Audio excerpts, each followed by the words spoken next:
Aish. I'm Hannah. How are you today, Hannah? I'm good. I'm excited to start. That's good. That's good. You're not going to ask me how I am? Yeah, I'm getting to it. Hmm. How are you, Aish? I'm just about.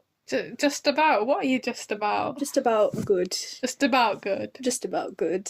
That's all right. That's solid. That's good. After 3 months, I'm just about good. Just about reached that peak. Yeah. How's today been?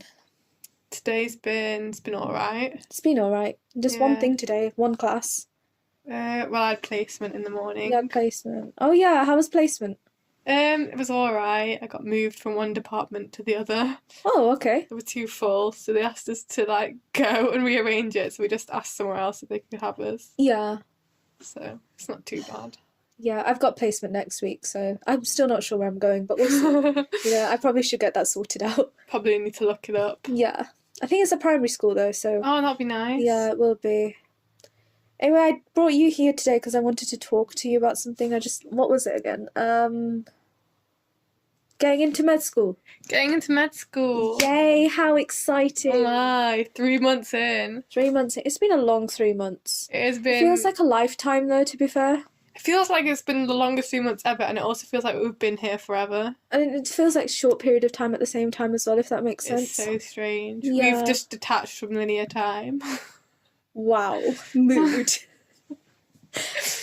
Okay, so obviously I applied twice because I had a gap year. Okay.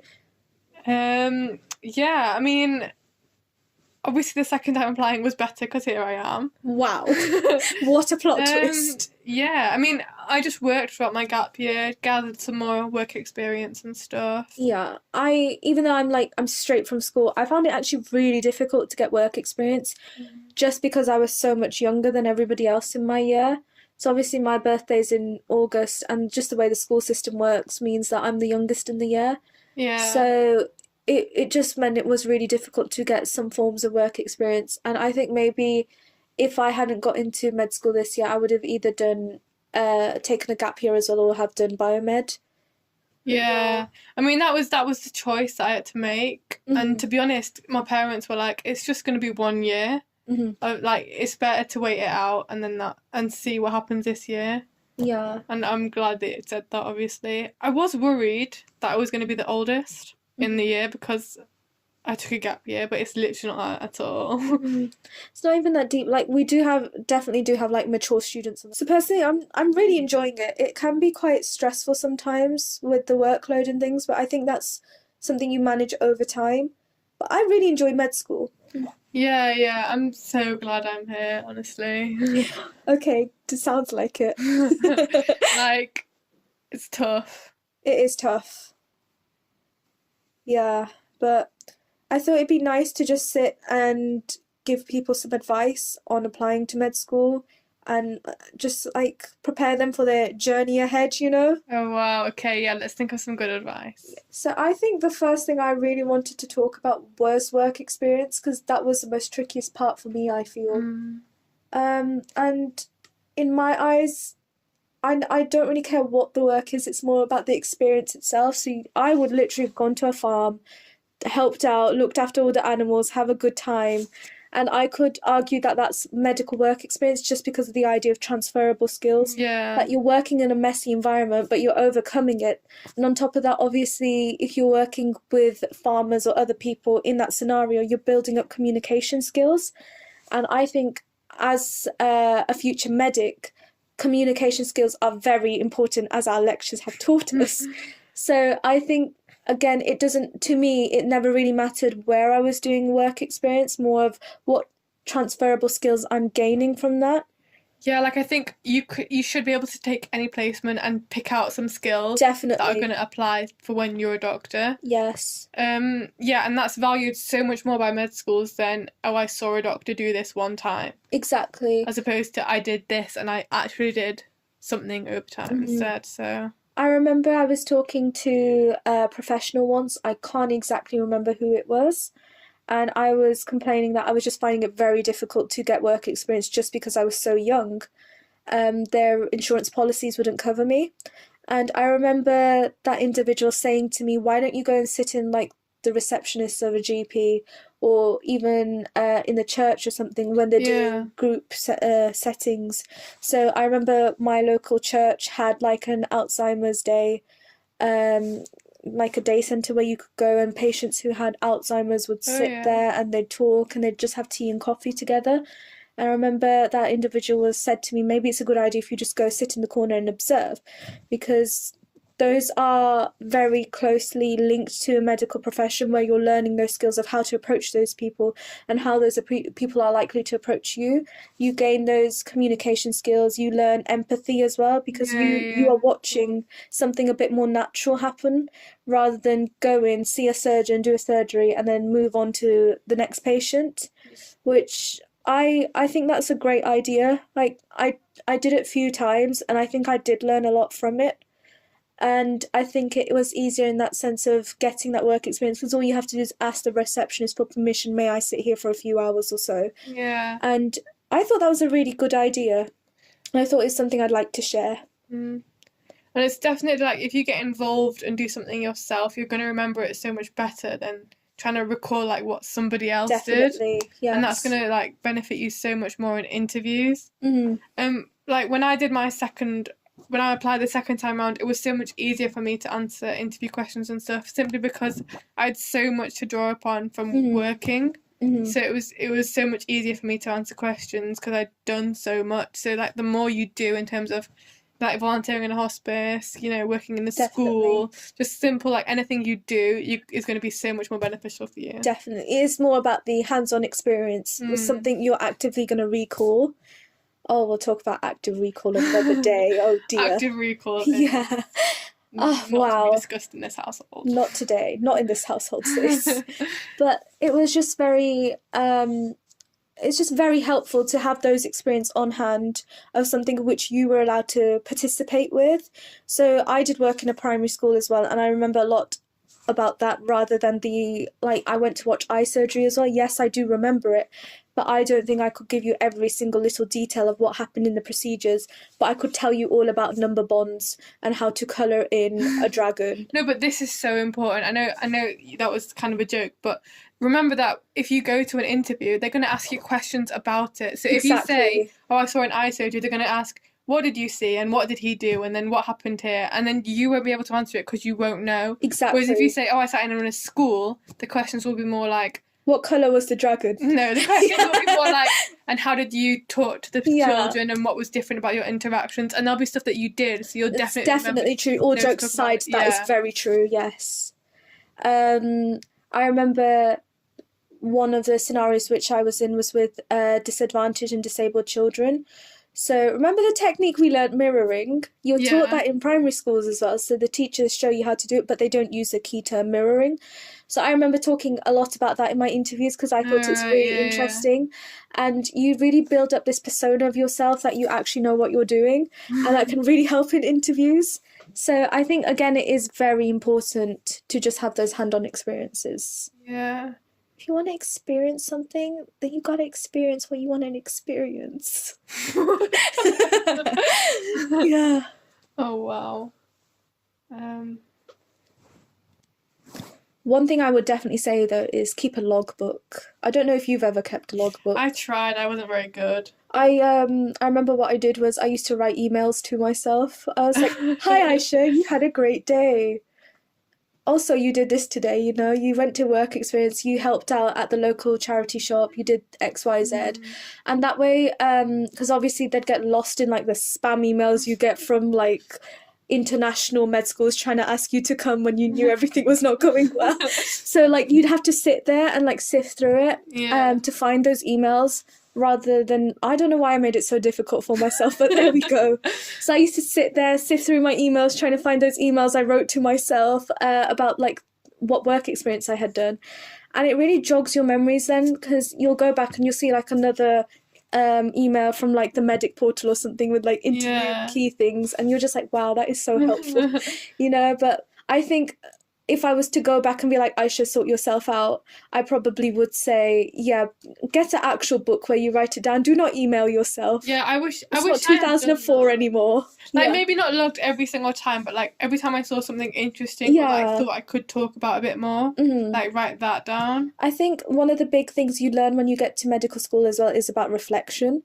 Oh, So you'll sit there and be like, wow, today I ate a grape and it made me feel like this, you know? It's just so true. And it's like, if I ate a grape in the future, this is what I would like to feel. So I think it's stuff like that. But obviously, jokes aside, Yeah. I think if you sit there and you have a little logbook about how you felt on placement as well, those feelings can really help you remember what happened as well. Because if you felt sad about something, why did you feel so sad? If you were bored, why did you feel so bored? Like, what was it that you could have changed to make it more exciting for yourself? What would it have been that you would have liked to see on just coming up with those reflective ideas can really help you towards the interview as well, because you'll sit there, they're not just going to ask you, oh, what did you do on work experience? They want to know, why did you go and do that form of work experience? What was it that intrigued you? And to sit there and be able to reflect about it beforehand can really help you come up with some like GCSE English style answers, you know? Remember those when you used to sit there and be like, this child ate GCSE cereal. English was harder than anything I've ever had to do Oh to get my into gosh, it med was school. honestly, yeah, it was like, Jill is wearing red. Red symbolises fire. Blood. Jill's going to die. It was literally like, you sit there in the interview and you're ready to outburst like with something like that about your experiences. Yeah. I mean, to be honest, our med school is obsessed with feelings. Definitely. Like, they dress it up and call it emotional intelligence, but they just want us to just feel like, things. Do you actually have empathy or not? And you're like, oh my gosh, no, please don't. And you're like, today I was sad. Today. Literally every day, my diary, when they ask you to like write it down and then submit it at the end of the week, how you've been feeling. I was sad because XYZ happened. If I was not to be out, and that has developed me as an individual. And you need to think about what your med school wants to hear. Ours was very much about feelings. Like they wanted to talk about like our emotional intelligence. Like they kept asking. I don't know if you were in the interview. They asked you, "Oh, how would you feel if XYZ happened?" Yeah. And then I answered, and then they asked again. And do you want to talk more about your feelings? Like they were very much about that. But again, as you said earlier on, it really depends on where you're applying. Yeah. I know it's becoming more of a theme of you being able to relate to a patient, demonstrating those bedside manners. But I think, again, I would be really cautious on what your med school in specific want to see on the interviews. Yeah. Remember the student room? Oh my gosh, the student room. The student room was full of people like, oh, I had 10 A stars at GCSE and I've had predicted 5 A stars at A-level. Houses. I had 823 on my UK CAT. I've done this XYZ experience for volunteering. Also, I was the first person on Mars. Yeah. Do I have a chance? Like, and you're just like, lol, okay. Why would you ask if you have a chance? You know you got the chance, kid. And it's just, like, I remember when I was waiting for my interview replies to come, I had like student room open in one tab. I had like, those BuzzFeed videos, the tasty ones where they're doing the cooking. I had that open in another tab.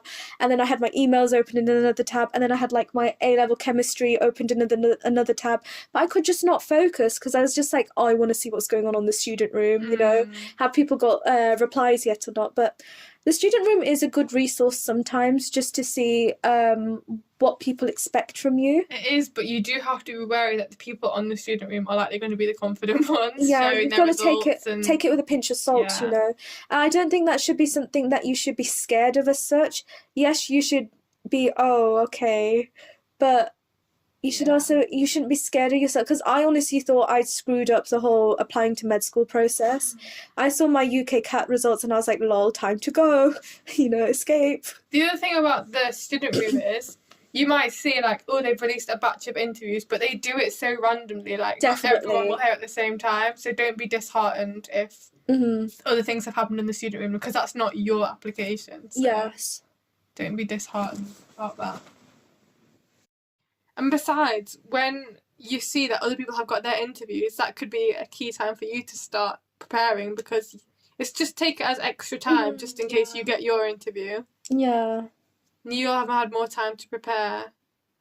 I'd agree with you there, but I'd also be like, make sure you concentrate on other pieces of work. It shouldn't be your sole focus. Oh, definitely. Because I remember I used to sit in the student room and check when other people had got their interviews and then be like, lol, where's mine, please?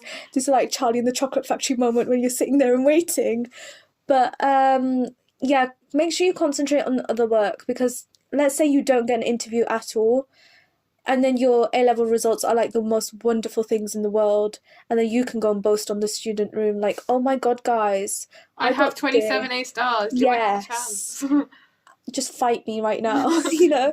So it's not essentially a big problem if you don't get an interview or not the first time, because if you can like have the most polished up A-level results and GCSE results and UK CAT score results and just your just CV in general, it should be fine. Speaking of interviews anyway, I wanted to talk about interview courses. Did you ever do an interview course? I did an interview. I did an MMI circuit. Yeah. Yeah, to practice, because some of my interviews were MMIs. Yeah, I did a WAMS one. So I did it through a university that I applied to, and that was quite good. Okay. And then I also did one that I paid for privately. And I think I did one with school as well, but I didn't find it too helpful, to be honest. Yeah, our school tried to organise one, but it wasn't great. Yeah, I think we did, we had to come up with our own interview questions, and then everybody did like an MMI circuit. So we came up with, like, a group of friends got together and we came up with a case, and then we had people going around a circuit, and then we were asking them their questions, and then we were sitting there marking them. So it wasn't really the most helpful thing in the world, because our teachers, who obviously had like years of experience and knew what questions probably would be asked, they didn't really give us any guidance of what to ask or how to mark the interview stuff. So it's very subjective, I guess. I mean, there's really good online questions and also relevant hot topics on the Medic portal. Yes, I loved that website. There's so many on there, you should definitely have a look. But you can find loads of practice questions, and I'd definitely say if you've got an MMI interview coming up, have a little practice circuit, even if it's just with your friends and organised by school.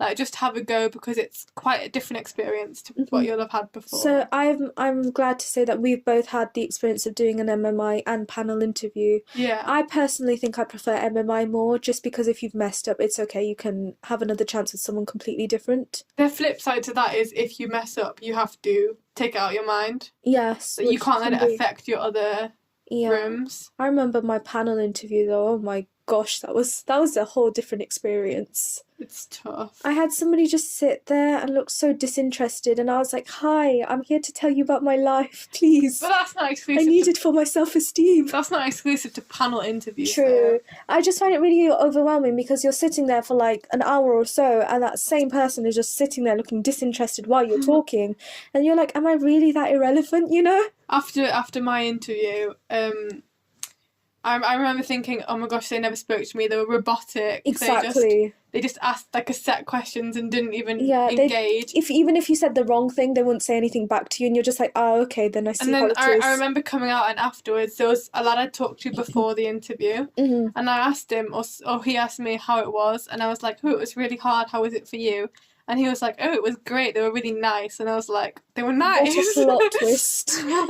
They were nice. Okay, then. Like, so also don't get disheartened by what other people say. Definitely. Especially with the student room. And people on the student room like, oh my gosh, I completely smashed it. I am amazing. Please worship me. Do not. Full stop. Do not. You know? So I would definitely say go for interview courses and do a lot of... Do you remember that book? The 500 or so, 600 scenario question book? Wait, was it the green book? I think it was the green book. There was a blue one, and it had a picture. I had like a big green one. Oh my gosh, that was on my Amazon wish list for quite a while, and then I was like, Aisha, you need to get your stuff together. I originally borrowed it from a friend, and then realised I need that book myself. Oh my gosh, it was actually quite good though. I liked it. I remember when I was travelling down to go and read.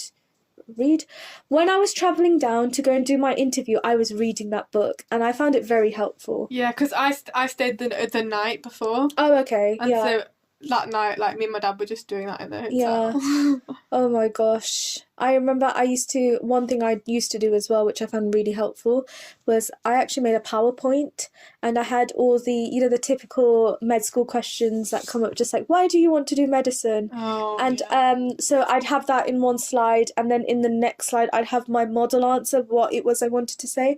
But I didn't essentially write out a full paragraph like, hi, my name is Aish, I like medical school because I need it for my self-esteem and my CV, but please accept me for who I am. No, you don't do anything like that. You just have like little bullet points of about 3 or 4 points of why you actually want to go to med school. If you find it hard to start, I would Yeah, say maybe write the first sentence out yeah. and memorize that, I and then write bullet points because that'll yeah. set you off, and then you know where you need to go. I remember it was a junior doctor, I believe it was, who told me to do that, to come up with like a PowerPoint system. Okay. And I found that really helpful actually. I don't know if I still have it. I'll have a look for it to show you later.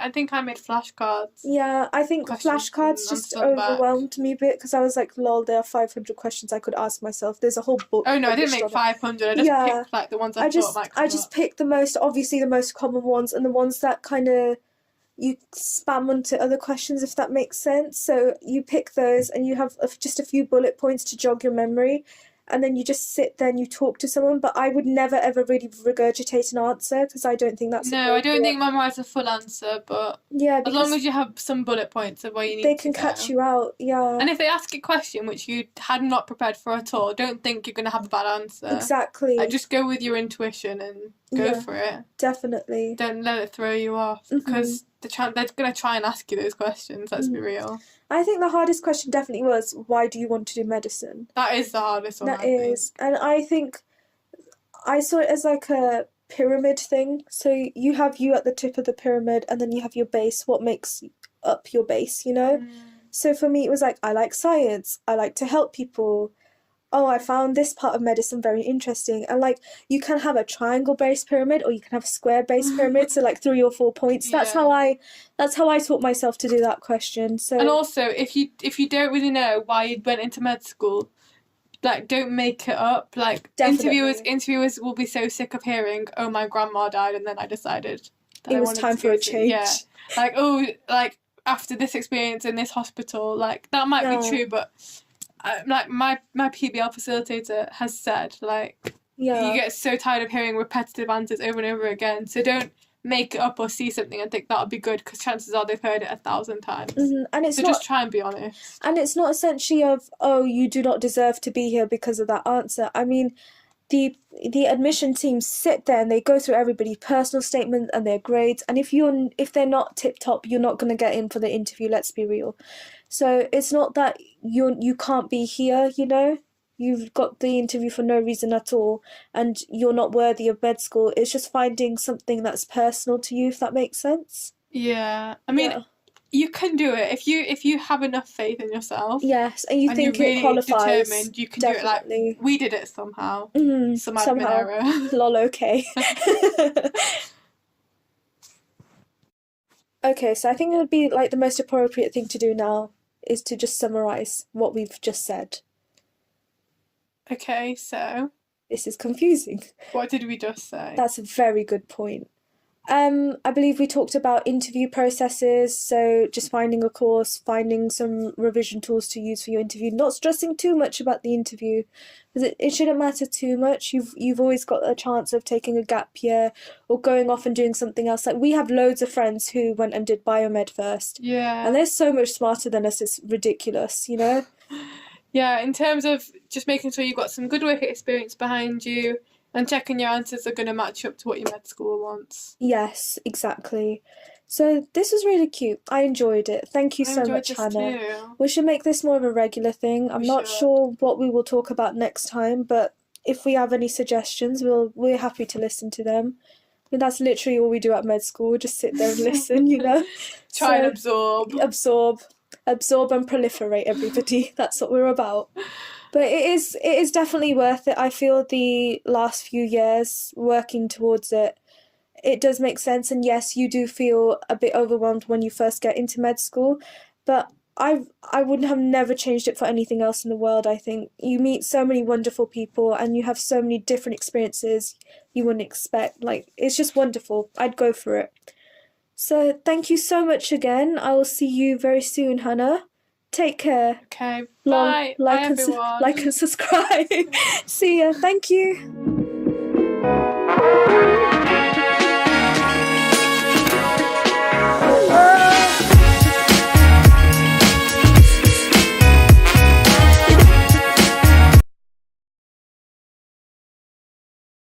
Hi Hannah, how are you? Not too bad. What's the Not matter? too good. Oh no.